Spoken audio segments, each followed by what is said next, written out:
الحمد لله رب العالمين والعاقبة للمتقين والصلاة والسلام على سيد المرسلين وعلى آله وأزواجه وذرياته وصحبه ومن تبعهم بإحسان إلى يوم الدين.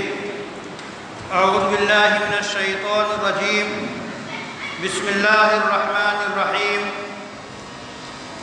جعلنا نومکم سباتا. حضرات گرامی، اللہ تعالیٰ نے اپنی جن قدرتوں اور نشانیوں کا ذکر کیا ہے انہی میں سے ایک ہے نیند. اللہ نے فرمایا جس کا ترجمہ ہے اور ہم نے تمہاری نیند کو آرام کا، راحت کا، سکون کا ذریعہ بنایا. تو نیند ایک ایسی عظیم الشان اللہ کی قدرت، اللہ کی نشانی ہے جس کی تمام جانداروں کو ضرورت ہے. نیند سے انسان کو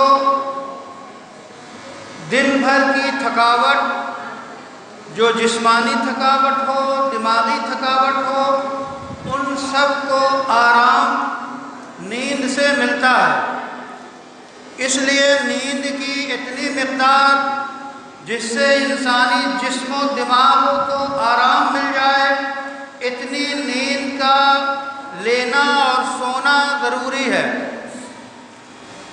اللہ نے دوسری آیت میں فرمایا منامکم باللیل والنہار، کہ دن اور رات کو تمہارا سونا. تو گویا رات کو بھی سونے کا وقت ہے اور دن میں بھی کچھ حصہ سونے کا وقت ہے. اس لیے نیند کے اوقات کی صحیح تعیین اور نیند کے وقت کو صحیح طور پہ مقرر کرنا انسانی صحت کے لیے ضروری ہے. انسانی صحت کی خرابی نیند صحیح نہ لینے اور نیند کے وقت کو صحیح متعین نہ کرنے سے انسان کی صحت خراب ہوتی ہے. نیند کی کئی قسمیں ہیں. ان میں سے اصل جو نیند ہے وہ نوم، یعنی ایسی نیند جو جسم کو آرام پہنچا دے. اور نیند کی ابتدائی قسم جو ہے وہ سنہ ہے. لا تأخذوا سنة ولا نوم، ہلکی سی اونگ. نیند کی ایک قسم ہے نعاس، یعنی ایسا اچانک اونگ طاری ہو جانا. اطباء لکھتے ہیں کہ جسم کی تھکاوٹ ہو، دماغی تھکاوٹ ہو اور ذرا سا غنودگی طاری ہو جائے تو یہ انسان کو چاق چوبند کر دیتی ہے. تو ہلکی غنودگی یا اونگ یا پھر نیند، اور نیند ایسی نیند جو آرام کا ذریعہ بنے. رسول اللہ صلی اللہ علیہ وسلم نے مختلف فرامین میں، جس کی روایت بخاری اور مسلم میں موجود ہے، یہ حکم دیا ہے کہ عشاء سے پہلے نہ سو اور عشاء کے بعد سو جاؤ. عشاء سے پہلے نہ سونا اس لیے منع ہے کہ عشاء کی نماز فوت ہو جائے گی جو فرض ہے. تو عشاء تک جاگنا ضروری ہے، اور عشاء کے بعد بیدار رہنا نہیں چاہیے، بلکہ بیدار رہنے سے رسول اللہ صلی اللہ علیہ وسلم نے روکا ہے. عرب کا ماحول یہ ہوتا، چاندنی رات ہوتی، لوگ جو ہے بیٹھ جاتے اور دور چلتا، قصہ گوئی ہوتی، کہانیاں سنائی جاتی اور رات کا کافی حصہ بیت جاتا اس چاندنے میں. تو آپ صلی اللہ علیہ وسلم نے نہا رسول اللہ صلی اللہ علیہ وسلم عن السمر بعد العشاء، عشاء کے بعد قصہ گوئی سے آپ نے منع کر دیا. ایسی قصہ گوئی جس میں کوئی فائدہ نہ ہو، وہ بیہودہ ہو، کوئی کارآمد نہ ہو، اس سے آپ نے منع کر دیا. تو عشاء کے بعد اصل وقت ہے سو جانے کا. سویرے سونا اور سویرے اٹھنا یہ جو ہے انسان کی صحت کے لیے مفید ہے۔ سویرے سوئیں سویرے اٹھیں۔ سویرے سونے کا مطلب یہ ہے کہ عشاء کے بعد، الا یہ کہ وہ لوگ جو کسی ڈیوٹی پہ ہیں، کسی تحقیقی اور علمی مہم میں ہیں، جو مطالعے میں ہیں، جو اسکالرس ہیں، ریسرچ کر رہے ہیں، ان کے لیے مزید کچھ اوقات اپنے حساب سے وہ متعین کریں، ورنہ حقیقت یہ ہے کہ انسانی صحت کے لیے عشاء بعد سو جانا یہی سب سے زیادہ مفید ہے۔ اندھیرے منہ اٹھنا اور سویرے سو جانا، یہ بڑوں سے ہمیشہ ہم یہی سنتے آئے ہیں، خود رسول اللہ نے اس کی تاکید کی ہے۔ آج کے دور میں ہم دیکھیں کہ ہمارے نوجوان اور ہمارے گھرانے کے لوگ رات کو کس طرح بتاتے ہیں۔ آج دیر تک جاگنا ایک فیشن بن چکا ہے۔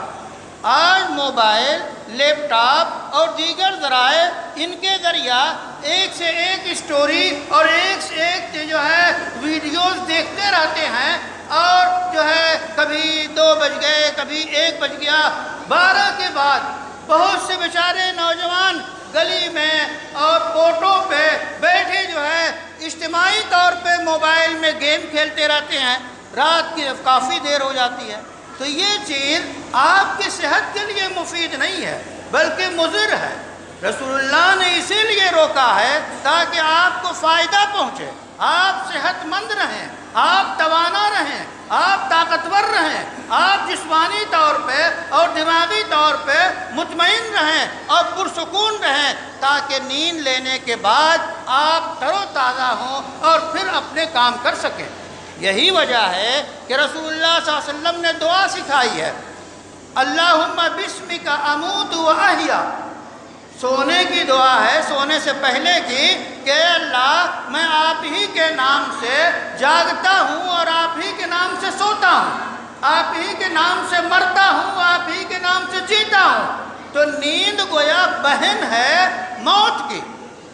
اسی واسطے قرآن میں ہے کہ بہت سے لوگ ہیں کہ اللہ ان کی روحوں کو رات میں لے جاتا ہے، کچھ لوگوں کی واپس آ جاتی ہے اور کچھ لوگوں کی واپس نہیں آتی ہے، وہ بستر پہ مرے رہتے ہیں۔ اگر سویا کوئی اور روح واپس نہیں آئی تو گویا نیند نام ہے روح کے جسم سے کسی نہ کسی شکل میں علیحدہ ہو جانے کا، کسی نہ کسی شکل میں، اس کی جو بھی شکل ہو، میڈیکل میں اس کے مختلف نام ہیں، تو یہ علیحدہ ہو جانے کا نام ہے۔ یہی وجہ ہے کہ اگر رات میں کوئی نہیں سوتا ہے بلکہ دن میں نیند پوری کرتا ہے تو جو ہارمون رات کے سونے میں دماغ کو ملتے ہیں وہ دن میں نہیں ملتے۔ اس واسطے رات کی نیند ہی جو ہے وہ آپ کے لیے صحت بخش ہے اور مفید ہے، اور اسی سے انسان توانائی حاصل کرتا ہے۔ تو اللہ کے رسول نے باقاعدہ یاد دلا دیا یہ دعا سکھا کے کہ اللہم بسمک اموت و احیا۔ بخاری اور مسلم میں یہ دعا موجود ہے، ہماری زبانوں پہ اللہ کا فضل ہے، بیشتر بچوں کو چونکہ مکتب میں دعا سکھائی جاتی ہے اس لیے یہ دعا سب کو یاد ہے۔ اسی طرح اٹھنے کی دعا ہے، الحمدللہ الذی احیانا بعد ما اماتنا والیہ النشور، کہ اے اللہ تعریف اللہ کی جس نے ہم کو جگایا، یعنی گویا ایک طرح کے مرنے کے بعد زندہ کیا۔ ہم گویا سو چکے تھے، گویا مر چکے تھے، اور ہمیں اسی کے پاس لوٹ کے جانا ہے۔ تو زندگی اور موت کی یاد سونے سے پہلے بھی دلائی جا رہی ہے اور سو کر اٹھنے کے بعد بھی دلائی جا رہی ہے، تاکہ نیند کو آپ ایک عظیم نعمت سمجھ کے اس کا صحیح استعمال کریں۔ تو یہ دعا پڑھنی چاہیے۔ اسی طرح نیند ایک ہے بالکل گہری نیند جسے کہتے ہیں گھوڑے بیچ کے سو جانا، اور ایک ہے چوکنا نیند۔ ایک مومن کی نیند جو ہے وہ چوکنا ہوتی ہے، وہ جو ہے یہجعون، کہ مومنوں کی صفت بیان کی گئی ہے کہ رات میں وہ اللہ کے سامنے اٹھ کر تہجد پڑھتے ہیں۔ تو جسے تہجد پڑھنے کی ذمہ داری اور شوق ہوگا وہ بہت گہری نیند نہیں سوئے گا۔ لیکن بہرحال اے عزیزو، خاص طور پہ رات کی نیند کا آپ خیال کریں، اور ایسا کوئی ذریعہ جس سے نیند میں رکاوٹ ہو اسے آپ ختم کریں۔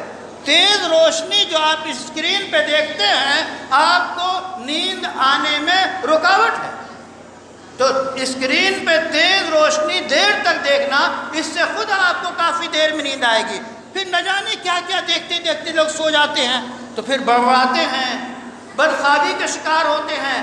اس لیے طریقہ یہی ہے، قرآن نے نیند کو راحت کا ذریعہ، سکون کا ذریعہ قرار دیا ہے، اس واسطے مناسب وقت پہ آپ نیند لیجئے، دعائیں پڑھیے، اللہ کا شکر ادا کیجئے، اور اچھا سماج اسی وقت ہوگا جب کہ صحت مند انسان ہوں گے۔ لاغر، کمزور، دبلے پتلے لوگ، بے خوابی کا شکار، وہ معاشرے کی کیا خدمت کریں گے؟ اپنی خدمت وہ نہیں کر سکتے۔ اس واسطے اس لت کو ختم کیجئے اور اچھی عادت ڈالیے۔ وآخر دعوانا ان الحمدللہ رب العالمین۔